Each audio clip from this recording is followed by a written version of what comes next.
இன்னும் ஒரே ஒரு தோசை மட்டும் கொண்டு வாமா. போதும் போதும், சாப்பிட்டு 100 வயசு வரை வாழ்ந்து என்னத்த சாதிக்க போறீங்க?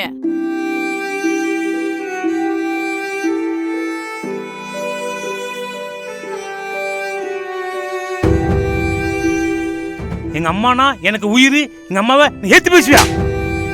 ஒரு மாசத்துடைய செலவு 2 லட்சத்தை நான் உங்களுக்கு டொனேஷனா கொடுத்துட்றேன். ஆண்டவருடைய பிள்ளைகளா இருந்துட்டு இப்படியாம்மா செய்யறது? போகிறத பார்த்தா கொஞ்சம் வெயிட்டாக தருவார் போல தெரியுது. அண்ணே எப்படியும் 1 லட்சம் தருவார்னு நினைக்காமண்ணே.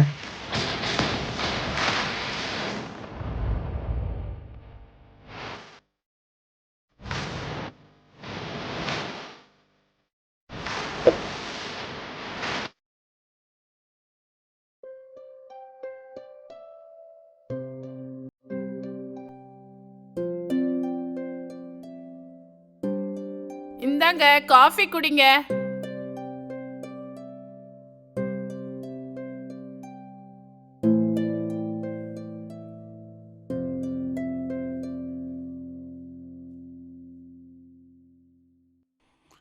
சுகந்தி, காப்பி அன்னைக்கு நீ போட்டியா இல்ல நம்ம வீட்டு வேலைக்காரி போட்டாளா? ஏங்க நல்லா இல்லையா? ரொம்ப டேஸ்டா இருக்கு, அதான் கேட்டேன்.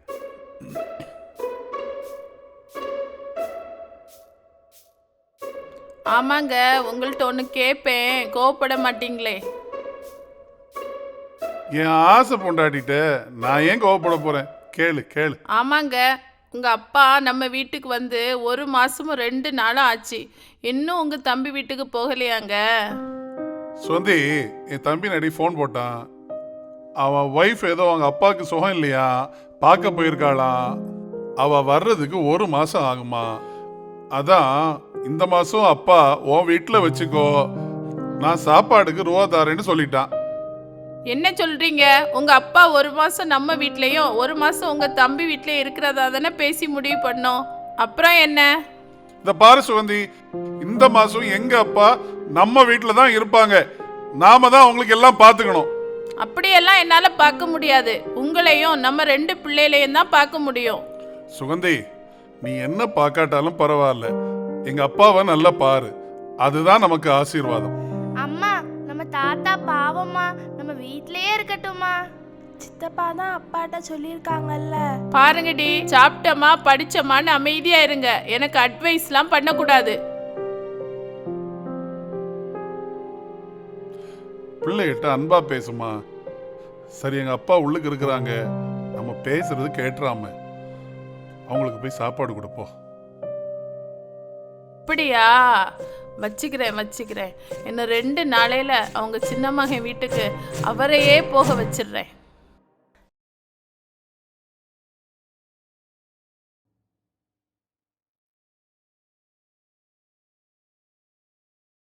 கொஞ்சம் கடைக்கு போயிட்டு வரணும். என்னம்மா வாங்கணும்? வீட்டில் கருவேப்பிலை இல்லை, கருவேப்பிலை வாங்கிட்டு வரணும். சரிம்மா, வாங்கிட்டு வந்துடுறேம்மா.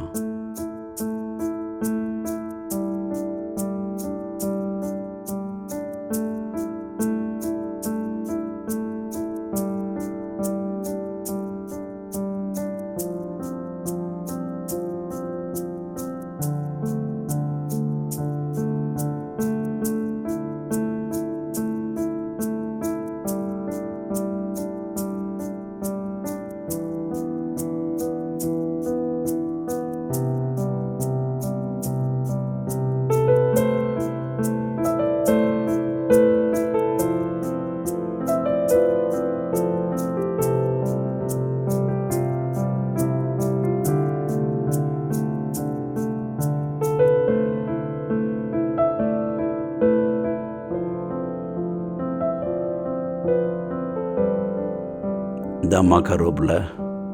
கடுகு இல்லை, சொல்ல மறந்துட்டேன், வாங்கிட்டு வாங்க. இப்போ தானே போயிட்டு வந்தேன். சரிம்மா, வாங்கிட்டு வரேன்.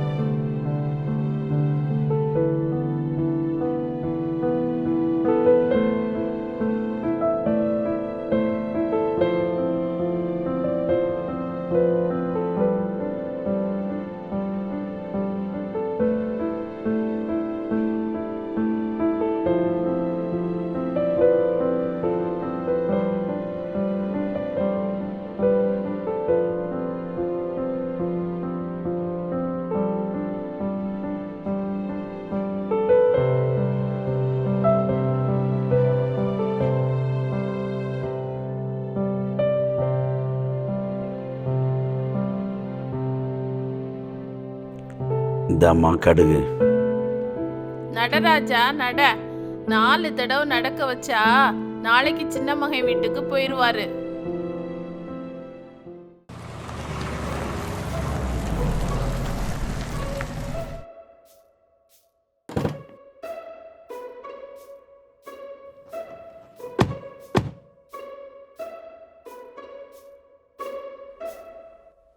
வணக்கண்ணே.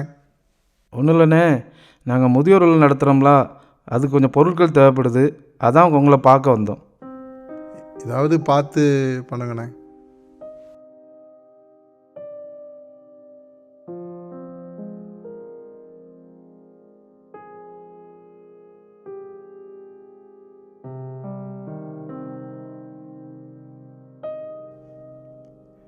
₹25,000 எழுதுறீங்கக்கா. கடவுள் உங்களை கண்டிப்பாக ஆசீர்விப்பாருக்கா. வாரண்ணே, வாரேன்க்கா.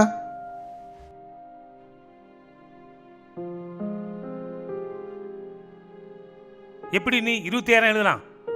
நான் அமைதியாக இருந்துக்கிட்டு இருக்கேன். இந்த வீட்டுக்கு நான் புருஷனா நீ புருஷனா? ஏங்க கோவப்படுறீங்க?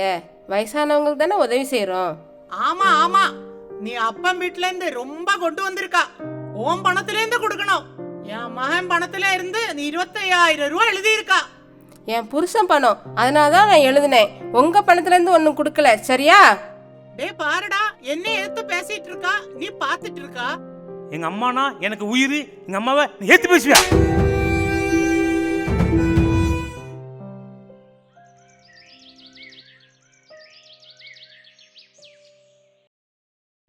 எங்க நீங்களும் பிள்ளைங்களும் சீக்கிரம் சாப்பிடுங்க, நான் கொஞ்சம் வெளியே போகணும். நாங்க சாப்பிட்றது இருக்கட்டும், எங்க அப்பாவுக்கு போய் சாப்பாடு கொடு. அவங்க வயசானவங்க, பசி தாங்க மாட்டாங்க. எங்க அப்பா உங்களுக்கு சாப்பாடு செய்து கொடுக்க தான் அனுப்பியிருக்காங்க, உங்க அப்பாக்கு இல்லை. ரொம்ப பேசாத சுகந்தி, நான் வெளியே போறேன். எங்க அப்பாவுக்கு போய் சாப்பாடு கொடு.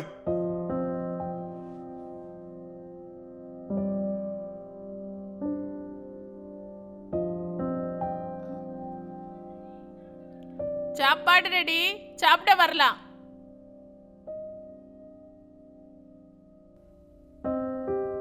மாமா சாப்பிட வாங்கன்னு கூப்பிடலாம்லாமா?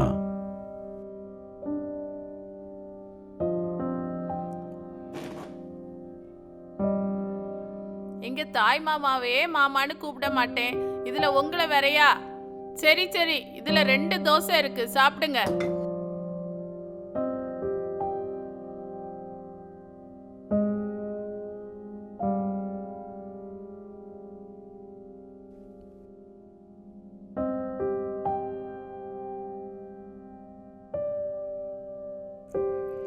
கொடுக்குற இந்த 2 தோசைக்கே இந்த பாடு.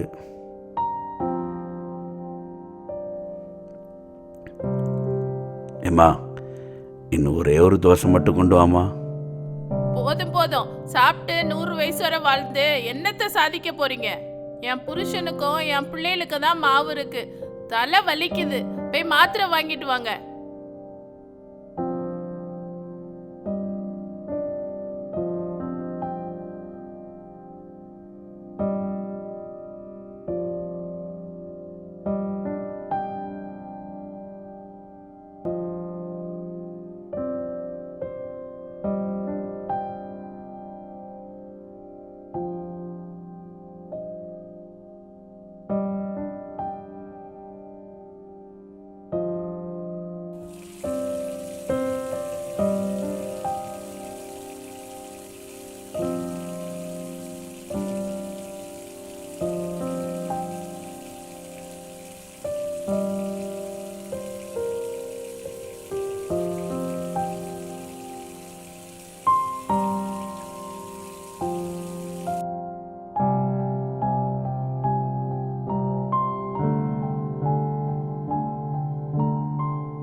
அண்ணே பிரின்சனே வாங்க உட்காருங்க. வணக்கம் ஐயா. உட்காருங்க. அண்ணே நீங்க ஃபோன் போட்டாலே போதுமே, ஏன் இவ்வளவு தூரம்? நானே வந்திருப்பேனே. முதியோர் இல்லம் வச்சுருக்கிறோம்ல, அதான் டொனேஷன் விஷயமா உங்களை பார்க்கணும்னு வந்தேன். இந்த ஒரு நிமிஷத்துல வரேன். போகிறத பார்த்தா கொஞ்சம் வெயிட்டாக தருவார் போல் தெரியுது. ஏண்ணே எப்படியும் 1 லட்சம் தருவார்னு நினைக்காமண்ணே. எவ்வளோ தந்தாலும் ஆதாயம்தான். அவ்வளோதாம்ண்ணே.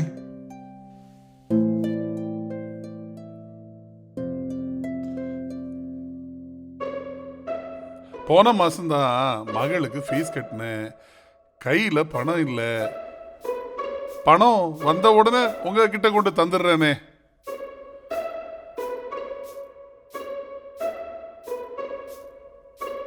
சரி சரி பார்ப்போம். இந்த மனுஷன் எவ்வளோ ரூபாய் வச்சிருக்காரு? ஒரு 1000 ரூபாய் இந்த முதியோர் இல்லத்துக்கு கொடுத்துருக்கலாம்ல. தம்பி சொல்லுங்கய்யா. தம்பி, முதியோர் இல்லத்துக்கு பணம் உங்களுக்கு நான் ஒரு 100 ரூபா தரேன் தம்பி. பானாங்குளத்தில் கேப்ரியல் வெல்டிங் ஒர்க்ஸ்ன்னு சொல்லி என் 2வது மகன் வச்சுருக்கிறான். என்னைய மாதிரியே இருப்பான். நீங்கள் அவங்ககிட்ட போய் கேட்டிங்கன்னா உங்களுக்கு பணம் கொடுத்து உதவி பண்ணுவான் தம்பி. நீங்கள் அவங்ககிட்ட போய் கேளுங்க தம்பி. சரிங்கய்யா, போயிட்டு வரேன்யா.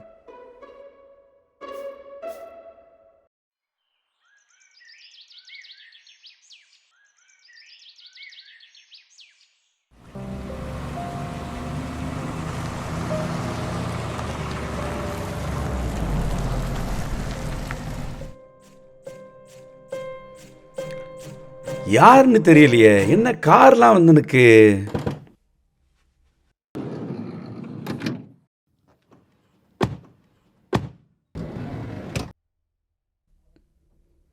வணக்கம், வாங்க. யாரு, என்ன விஷயமா வந்திருக்கீங்க? நாங்கள் முதியோர் இல்லத்துலேருந்து வாரோம். போன வாரம் உங்கள் அப்பா பார்த்துருந்தோம். டொனேஷன் விஷயமா உங்களை பார்க்க சொன்னாங்க, அதான் உங்களை பார்க்க வந்தோம். அப்பா சொன்னாங்களா? சரி, நான் என்ன செய்யணும் உங்களுக்கு சொல்லுங்கள். நீங்கள் முதியோர் இல்லத்துக்கு நல்ல உதவி செய்றீங்கன்னு கேள்விப்பட்டோம். அதனால தான் எங்கள் ஓனரே கூட்டிகிட்டு வந்திருக்கோம். ஓ, அப்படியா? உங்கள் முதியோர் இல்லத்தில் எத்தனை பேர் தங்கியிருக்காங்க? 100 பேர் இருக்கிறாங்கய்யா. அப்படியா? ஒரு மாதத்துக்கு உங்களுக்கு எவ்வளவு செலவாகுது? மாதம் 2 லட்ச ரூபா வரைக்கும் செலவாகும். 2 லட்ச ரூபா செலவாகுதா? சரி, அப்போ ஒரு மாதத்துடைய செலவு 2 லட்சத்தை நான் உங்களுக்கு டொனேஷனாக கொடுத்துட்றேன். சரியா? 2 லட்சத்துக்கு செக்காக தந்துடுறேன். சரியா? சரிங்கய்யா.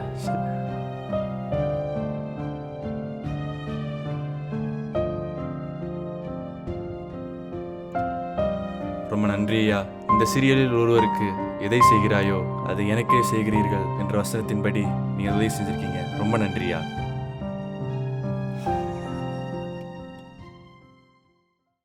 என்னங்க, உங்க அப்பா என்ன உங்க தம்பி வீட்டுக்கு போகலையா? ஏமா, எங்க அப்பா நம்ம வீட்டில் இருக்கிறதுனால உனக்கு என்ன குறையுது? இல்ல எனக்கு தான் வலிக்குது. ஒன்னும் குறையல. அவர் சொத்தை உங்களுக்கு மாத்திரமா தர போறாரு. 2 மகனுக்கும் தானே கொடுக்க போறாரு. ஆமா, சொத்து 2 பேருக்கும் தான். அதுதானே நியாயம். ஆமா, இது நியாயம். ஆனா சாப்பாடு நான் மட்டும்தான் போடணுமா? இது என்ன நியாயம்? அம்மா, அப்பாவை நம்ம தாத்தா நமக்கு தந்திருக்காங்கல்ல. உங்க வேலை எது உண்டோ அது மாத்திரம் பாருங்க. எக்ஸாம் வருதுல, 2 பேரும் போய் படிங்க. தாத்தா எங்க? அவரை வர சொல்லு. என்னம்மா, கூப்பிட்டியாம்மா? நான் தலை குளிக்கணும். 2 ஷாம்பு வாங்கிட்டு வாங்க. சரிம்மா, வாங்கிட்டு வந்துடுறேம்மா.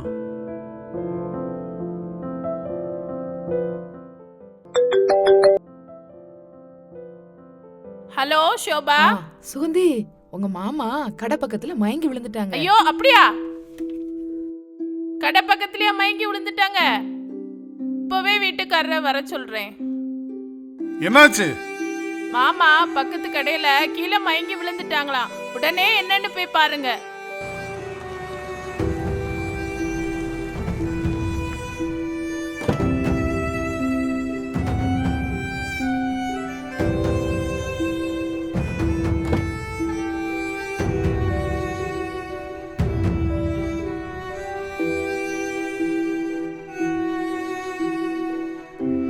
பார்த்து வாங்கப்பா.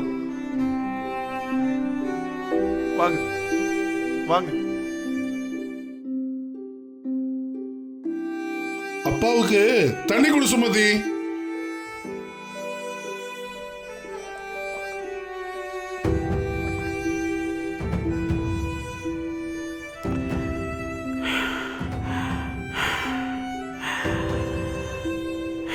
இந்தம்மா ஷாம்பு.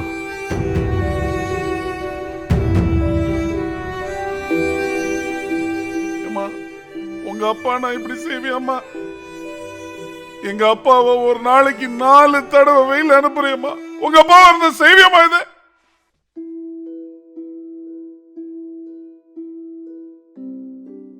ஆண்டவருடைய பிள்ளைகளா இருந்துட்டு இப்படியாம்மா செய்யறது? பூமியில் உன் வாழ்நாள் நீடித்திருப்பதற்கு தகப்பனையும் தாயும் கனம் பண்ணுவாங்கன்னு பைபிள்ல இருக்கு. நீ அவங்கள கனம் பண்ணியா? அவங்கள்ட்ட அன்பு காமிச்சியா? அதுதாம்மா நமக்கு ஆசீர்வாதம். அன்பு காமிம்மா, அன்பு காமிப்பா.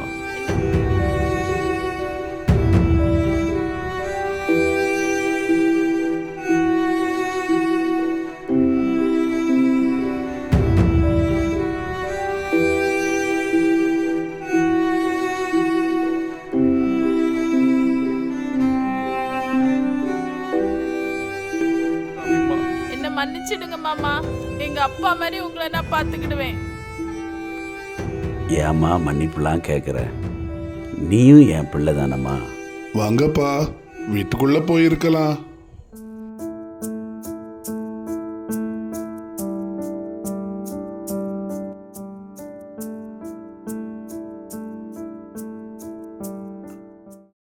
என்ன நேயர்களே, இவ்வளோ நேரமாய் அழகான ஒரு குறு நாடகத்தை நீங்கள் பார்த்தீர்கள். அசட்டை பண்ணாதே என்று சொல்லி பெற்றோர்களை இன்றைக்கு இந்த உலகத்திலே அநேகர் அசட்டை பண்ணுகிறதை குறித்ததான ஒரு நல்ல கருத்துள்ள படத்தை நம்முடைய நிஜம் தொலைக்காட்சி மூலமாக எடுப்பதற்கு ஆண்டவர் நமக்கு உதவி செய்தார். வேத பகுதியிலே நாம் ஒரு பகுதியை நாம் வாசித்து தியானிக்க போகிறோம்.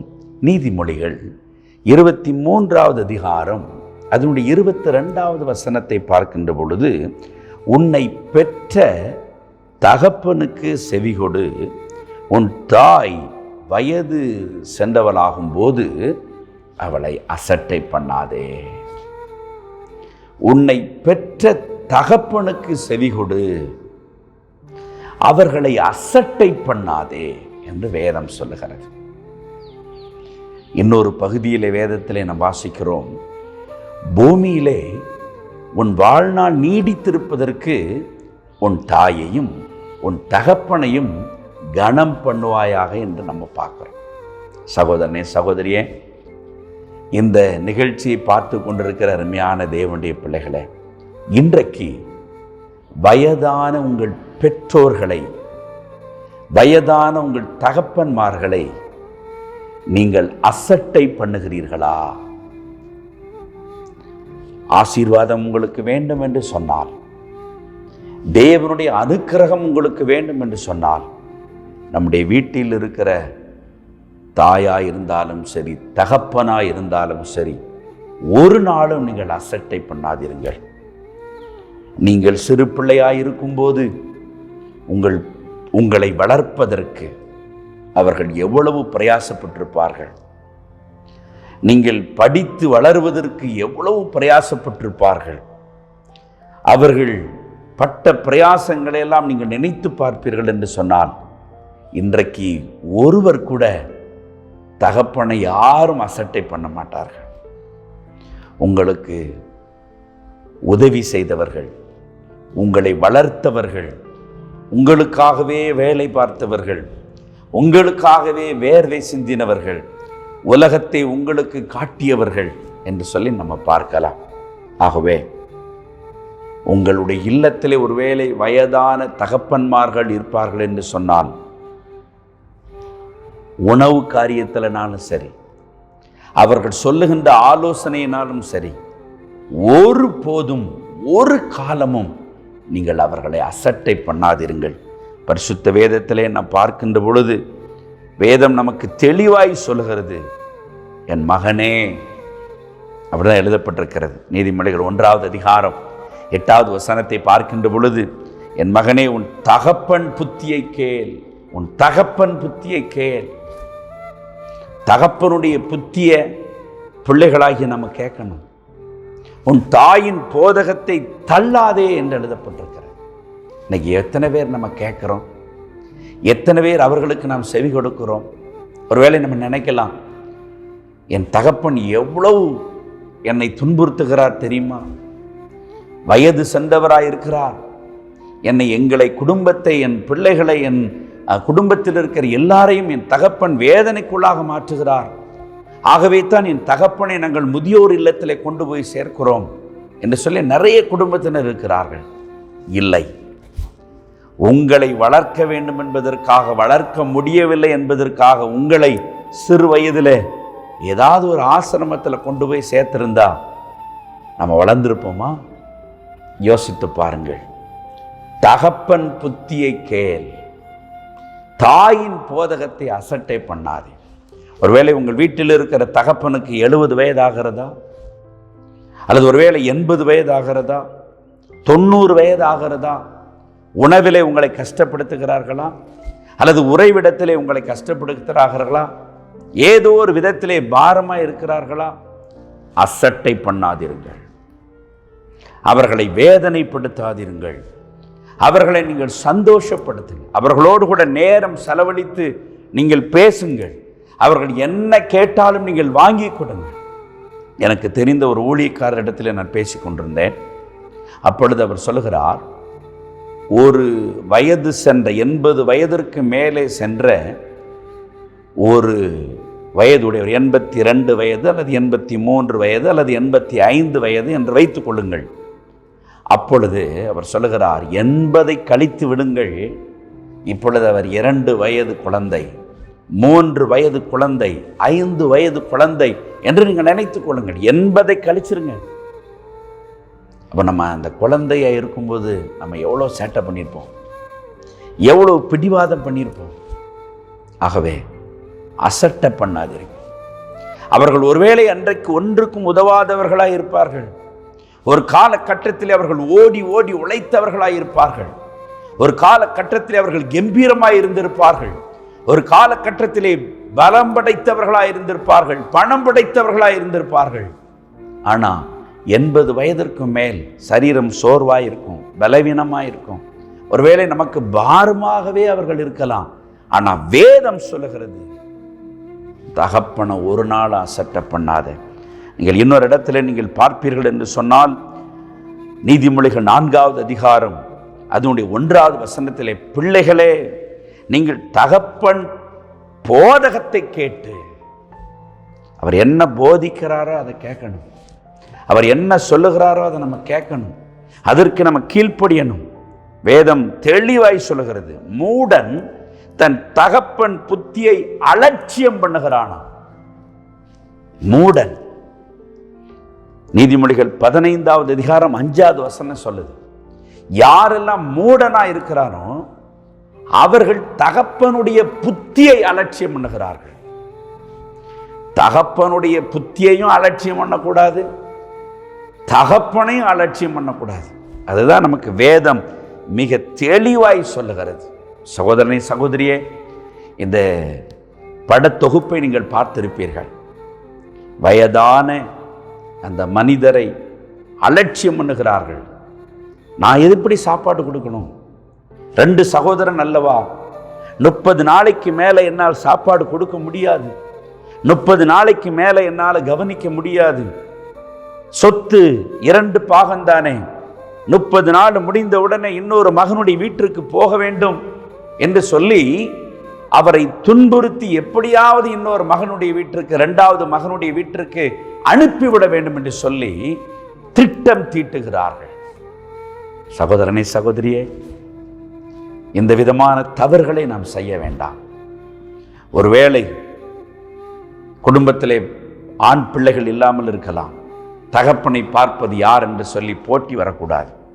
அல்லது ஒருவேளை பெண் பிள்ளைகள் இல்லாமல் இருக்கலாம், தகப்பனை யார் பார்க்க வேண்டும் என்ற போட்டிகள் வரக்கூடாது.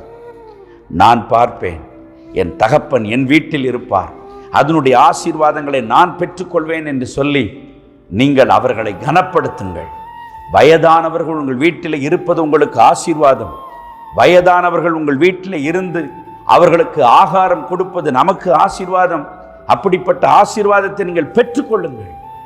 ஒரு போதும் ஒரு காலமும் தயவு செய்து உங்கள் வீடுகளில் இருக்கிற பெற்றோர்களை அவமதிக்காதீர்கள், அசட்டை பண்ணாதீர்கள். அவர்கள் பிரயோஜனமே இல்லாமல் இருந்தாலும் சரி, நீங்கள் ஆண்டவர்கிட்ட சொல்லுங்க, அவங்க இருக்கிறது எனக்கு ஆசீர்வாதம்.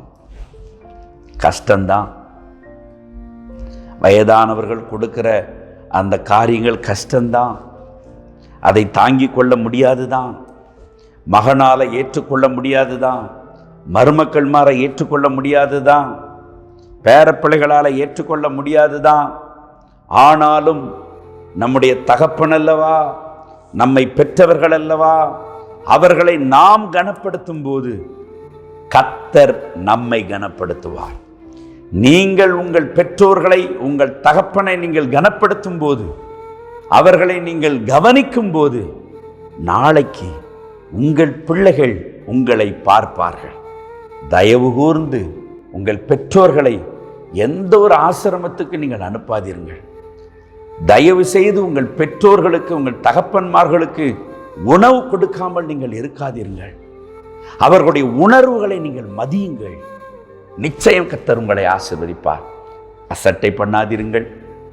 இந்த படத்தொகுப்பு உங்களுக்கு ஆசீர்வாதமாக இருக்கும்.